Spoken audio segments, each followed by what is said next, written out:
Consultório CBN, com Henrique Bonaldi. Oferecimento Med Senior, o plano de saúde para bem envelhecer.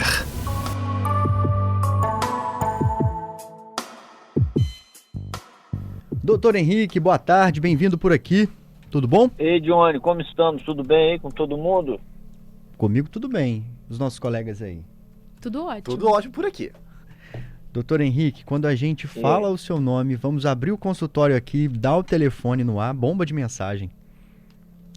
Isso é carência do sistema de saúde, ó. O povo tá precisando de mais gente dando atenção. Carência ou amor pelo médico aí, o pessoal E amor pelo médico, quem dera. Ó, olha o que mandaram aqui agora há pouco. As entrevistas com o doutor Henrique e as do maestro são espetaculares. O maestro acabou de sair do ar aqui, ó, já tem elogio para ele e pro senhor que tá chegando. Não é incomparável. O maestro consegue tornar o trem mais impossível do mundo, que é escutar música clássica, num negócio interessantíssimo. Você consegue descobrir o porquê das coisas. Quando ele fala assim, aí você nota que o tom não sei o que lá, meu irmão, eu consigo notar. Eu falei, não é possível que esse homem consegue. É fantástico a didática dele. É verdade, me sinto ali um entendedor de música, sem saber nada. Exato. Pelo menos enquanto ele tá no ar, né, doutor? É verdade, se passar a mesma música 5 minutos depois, você já não dá conta de enxergar. Doutor Henrique Adalberto trouxe um assunto aqui pra gente trabalhar hoje, que é em relação ao Dia Mundial da Saúde, né, e a questão do autocuidado, de fazer check-up.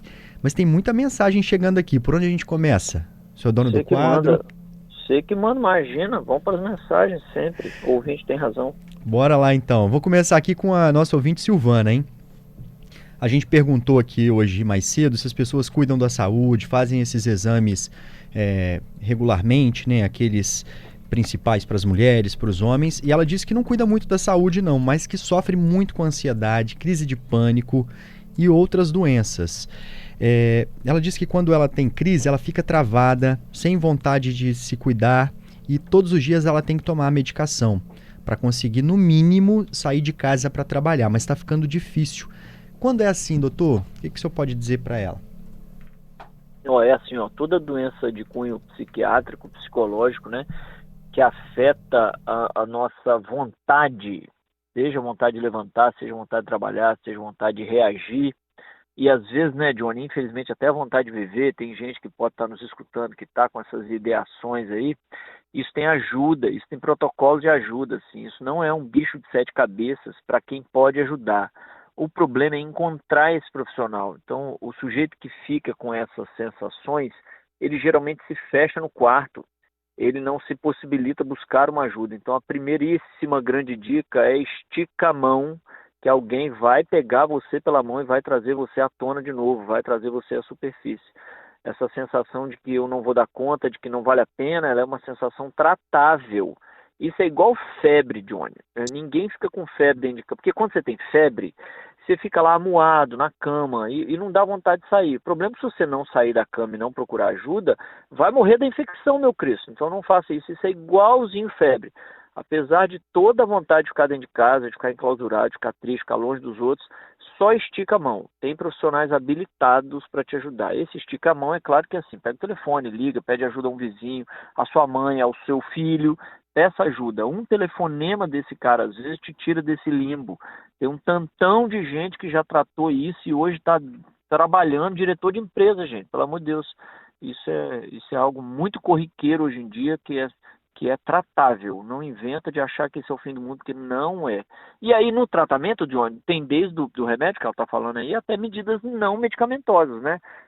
Dormir melhor, atividade física, hábitos mais saudáveis. E aí quando eu digo hábito, precisa transformar isso em hábito. Não é, andei na praia hoje, não adiantou amanhã. Claro que não virou hábito ainda. Então, vai virando o hábito caminhar, vai virando o hábito comer melhor, vai virando o hábito se cuidar. Quantos atletas hoje de academia, por exemplo, quantas pessoas estão treinando hoje na academia com um corpaço, com um monte de amigo que um dia aí foram para a academia porque estavam deprimidos? Nossa Senhora da Penha, sei lá quantos por cento, mas é uma galera de gente que está na academia e está passando por isso.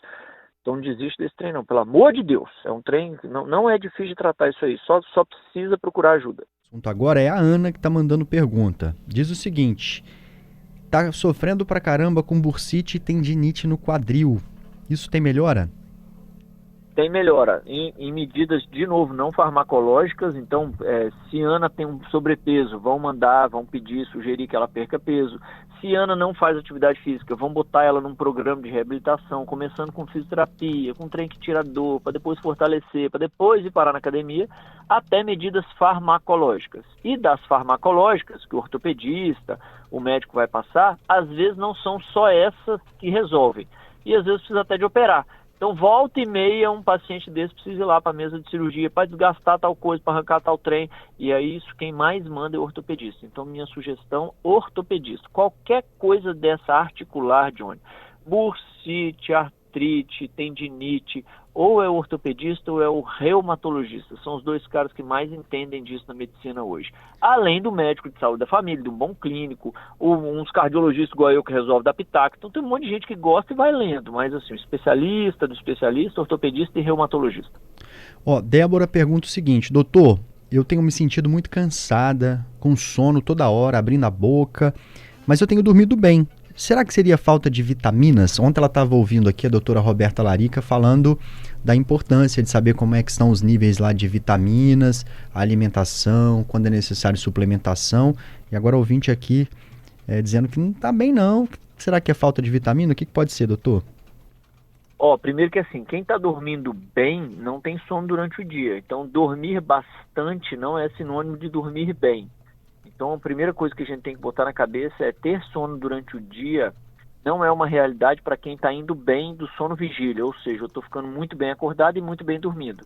Uma das duas coisas está acontecendo errado, ou tem uma sobrecarga durante o dia, está fazendo mais coisa do que deve, está exaurindo o corpo antes do que deve, ou não está dormindo bem, certo? A segunda coisa é o seguinte, na suplementação de vitamina ou na complementação disso, precisa ser muito bem indicado porque a gente não armazena vitamina, né? O corpo não é capaz de fazer grandes armazenamentos de vitamina. Então, não é algo assim, se eu comer, então, 7 gramas de vitamina C, é bom que fique guardado 7 gramas de vitamina C? Nem sempre. Algumas vitaminas você consegue guardar, algumas outras não.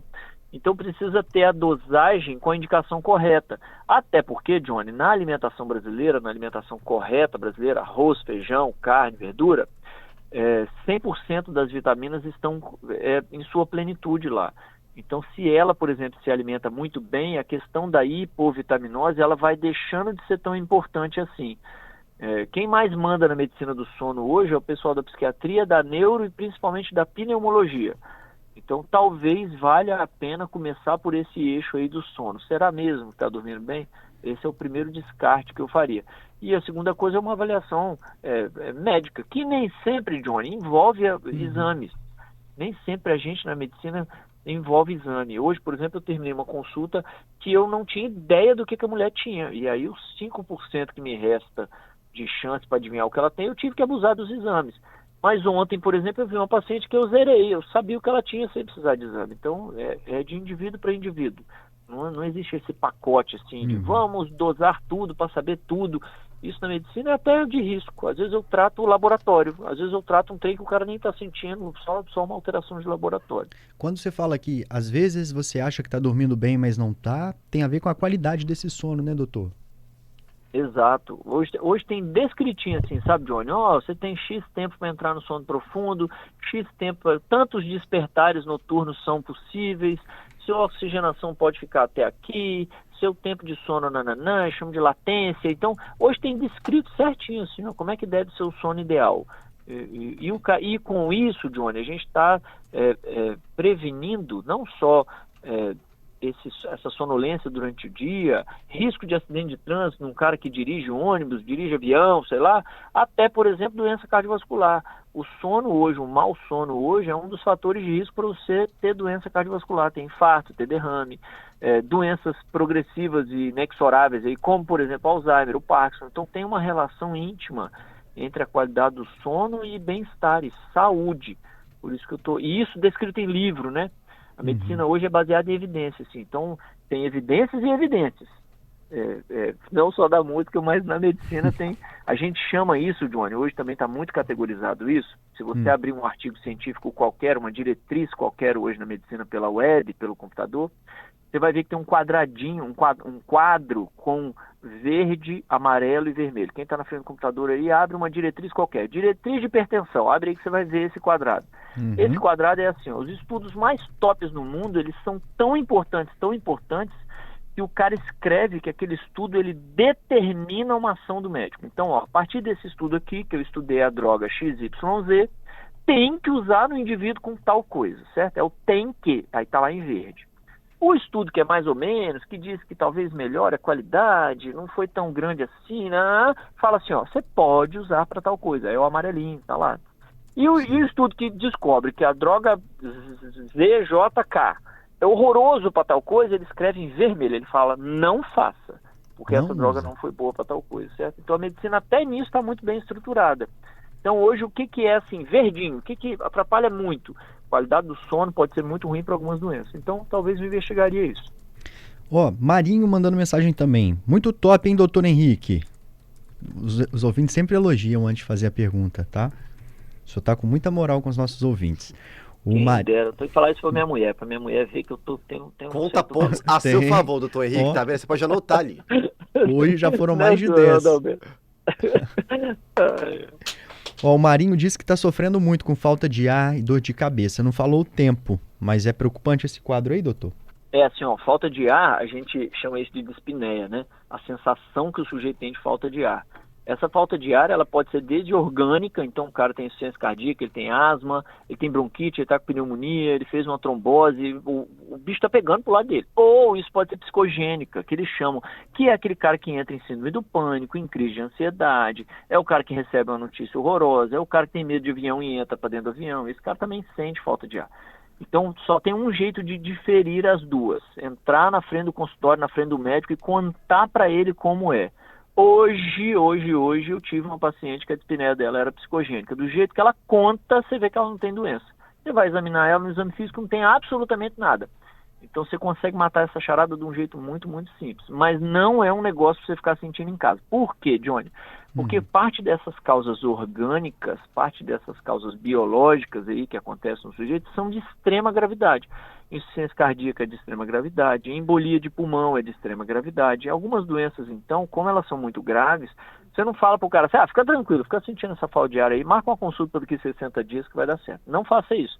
Na hora que tiver com a falta de ar, vá ao pronto-socorro, que o médico do pronto-socorro já consegue tirar pelo menos a gravidade da história. Ainda que ele não dê o diagnóstico, ele consegue tirar a gravidade, ele consegue te falar assim, não, calma que não é grave, dá tempo de você esperar uma consulta no ambulatório, no consultório. Caso contrário, ele vai falar para você assim, não é grave, Johnny, você fica aqui comigo, você não sai do hospital hoje mais não. Você já vai ficar aqui para fazer exame. Entendi. Doutor José Campos está aqui com a seguinte situação, ele é pedreiro, trabalha pesado o dia inteiro. Diz que tem muito sono, quando ele chega em casa ele senta na cadeira, dorme, mas quando ele vai para a cama, aí a situação muda, ele não consegue dormir de jeito nenhum. Ué, mas claro, né, Johnny? Eu sei e a torcida do Flamengo, presta atenção. Você tem um ciclo de vigília e seu corpo está funcionando e os hormônios estão todos te avisando assim, ó, fique acordado.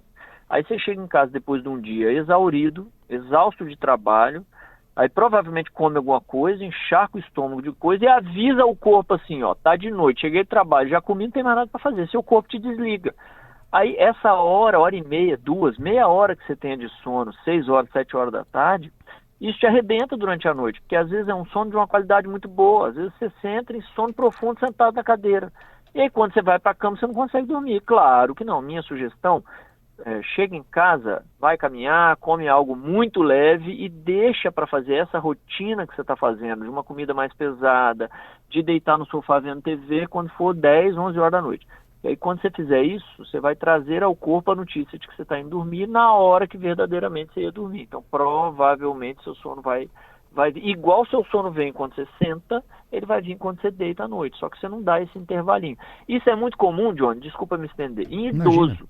Idoso aposentado, é claro, depois do almoço não tem mais nada para fazer, os filhos criados, então a conta para pagar, minha vida tá boa que só, eu sujei 2 pratos no meio do meu marido, aí eu apago, é claro que seu sono vai ser de boa qualidade, você não tem estresse nenhum naquele momento. Aí chega à noite, fica revirando a cama e vai dormir meia-noite, 1 hora da manhã. Aí chega falando que dorme mal. Não, minha senhora, a senhora não dorme mal, a senhora administra mal o próprio sono. Então pode dar umas pescadas? Pode, mas põe lá o relógio para despertar.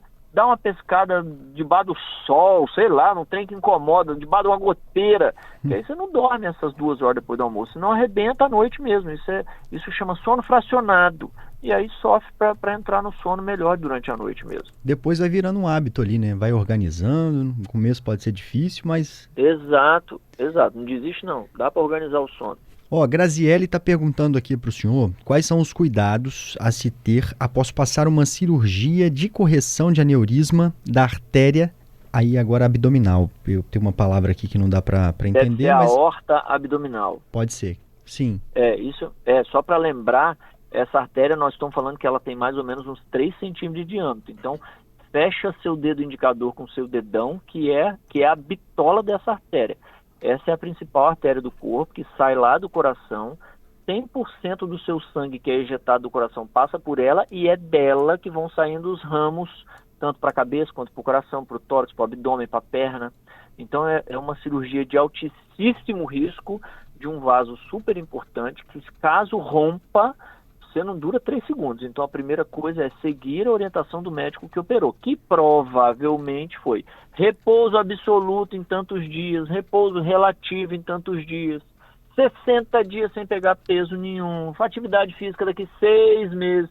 Então tem toda uma história a depender do tipo da cirurgia, não só do local onde ela operou, mas do tipo de material que foi usado. Então, se tem dúvida em relação a isso, para a vida, e liga para a secretária, liga para o ambulatório e volta lá amanhã. Se você não consegue voltar, pede para alguém voltar lá. Tio, sobrinho, amigo, entra lá na fila e fala: ó, doutor, nós não estamos sabendo fazer o pós-cirúrgico, porque isso aí é super importante. Doutor, muito obrigado, viu? Bombou aqui, tá chegando mais coisa, não vai dar mais tempo. É sempre assim, esse consultório tem que abrir, eu acho que na hora que o programa começa, né? Mais cedo seu consultório, doutor Henrique. Vamos fazer 2 horas de Henrique Bonaldi aqui com a gente numa terça dessa, Maria, doutor? tá doido aí, nós vamos ser presos pelas coisas que nós falamos. Obrigado, viu? Gente, obrigado, viu? Boa terça-feira para todo mundo, boa semana. Obrigado, viu, Johnny? Massa. Gosto muito de você. Você Muito é um cara eu do bem. também. Adalberto, Juliano. Eu não sei se o Murilo tá aí, que hoje eu não Tá consegui aqui, ver, mas Tá aqui. Murilão com 4,47 m. Vamos com Deus. Boa semana. Fica com Deus também, doutor. Até a próxima terça-feira. Até.